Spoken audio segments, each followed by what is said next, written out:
here we go. So I'm going to make my standard breakfast that I've been having a lot during quarantine, and I'm going to do it in a Kinji style video. So what I like to make is like a fancy English muffin. So we'll get an English muffin, go in the fridge here. I normally just do 1 egg. I've done 2. It ends up being a little bit too much. Don't want that to roll away. And I have cheese. I add some frozen onions, some frozen bell peppers, and I normally do 4 of these little green tomatoes. Okay.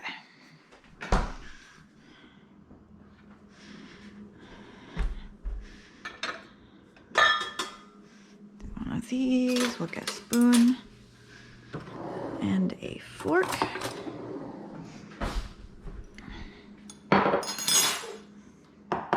So I like this 2-cup container because it ends up making a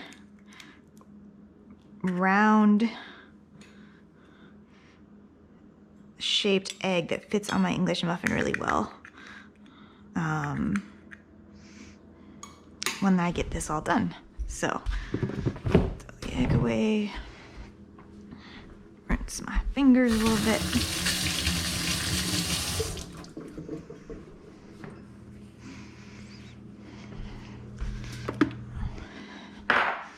A little salt. A little pepper.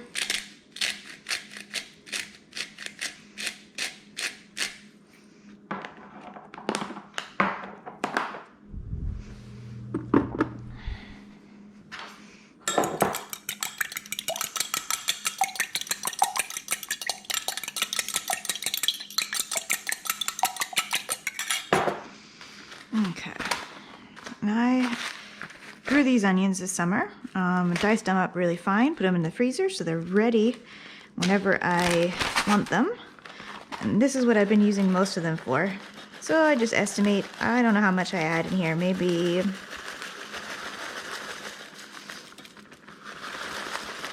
like 1 to 2 tablespoons. It's a fair amount of onion. It'll be a little too much if I add the rest of this bag, so I'll have to use that later, but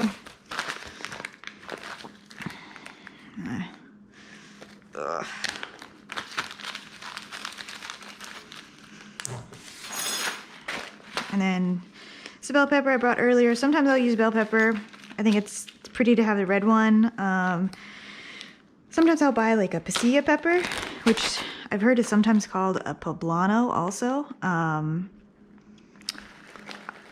It's a little funky. I know in our grocery store it's labeled a pasilla.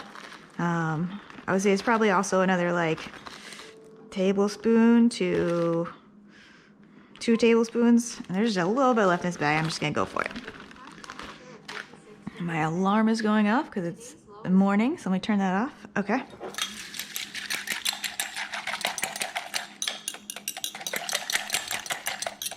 So I mix that up real good.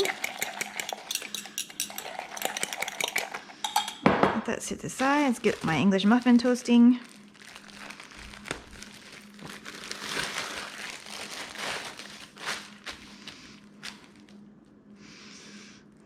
And I'm filming this today because it's my last English muffin, and next week I'm hoping to use up some of the other stuff in my cabinet. So I won't be having these for a little bit. Toast. Okay. Let's get this microwaving. Here we have a little thing just in case it explodes so it won't make the whole microwave messy.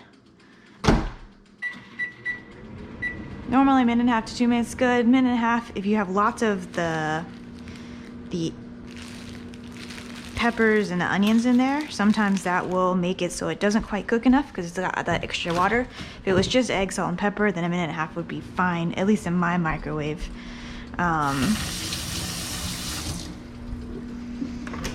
But when you add all this other watery things, it ends up taking a little bit longer. Okay, let's get a plate.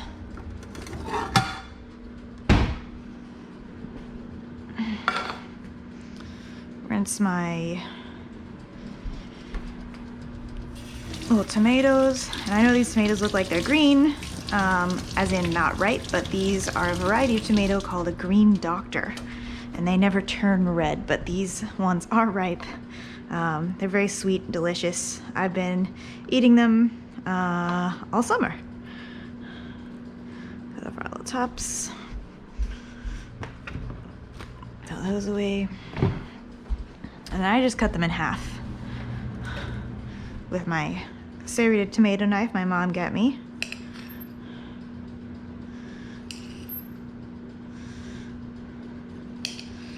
I mean, kind of ginger on the bottom side because I don't want to scratch the plate or dull my knife too much. Normally I would do this on a cutting board, but I don't want to get anything extra sturdy today.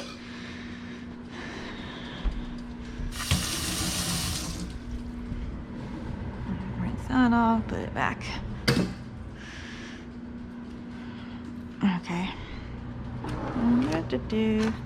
A cheese slicer. This is just a block of cheddar cheese.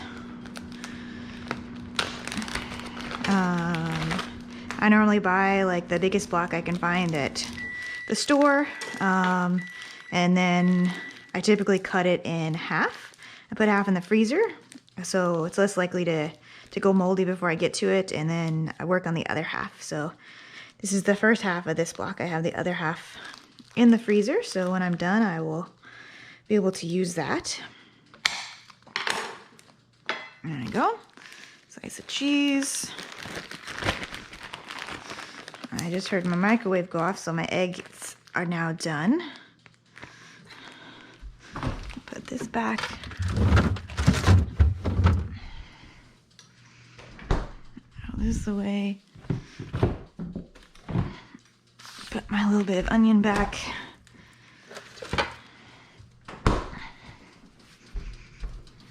It's almost done.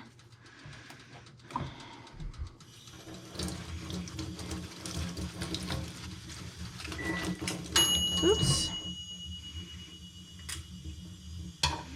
I've never had that happen before. My little wire come off.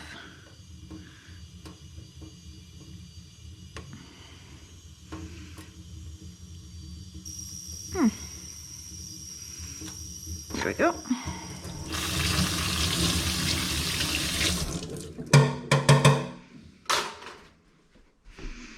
Okay. Let's get the English muffin out of here. Hot. Put my piece of cheese down. Get my egg. So you can see that it cooked nicely. It does like to stick a little bit, so I like to take a spoon and just kind of loosen it up around the edges, and then kind of scoop under it a little bit, so I know it's not stuck too bad to the bottom before I start to pour it out onto my English muffin and cheese here. I'll put that on there like that. Scrape any other goodness, and this cooked egg in here will dry up and become really hard to scrape off. So I like to start soaking it right away, and that makes it really easy to clean later. Okay. I like to arrange my little bits of tomato on here like this. And then if I took the tomatoes and put it on top, I would have tomatoes fall out all over the place because they're not really stuck down here really well, right? So what I like to do is take the egg side and then put it on top of the tomato, just so that the tomatoes don't fall out all over the place. And there you go. It's kind of a view of my my finished breakfast sandwich. Bear with me as I get this angle right here. But yeah, this is what I have for breakfast many days, especially during quarantine here. So In true Kenji style, what he does is he goes over to his door and he opens his door and then he has a bite of his creation. Since this is a finger sandwich, it's hard to hold the plate and get the thing in my mouth at the same time, but let's give it a try. Here we go. Got a good view of it.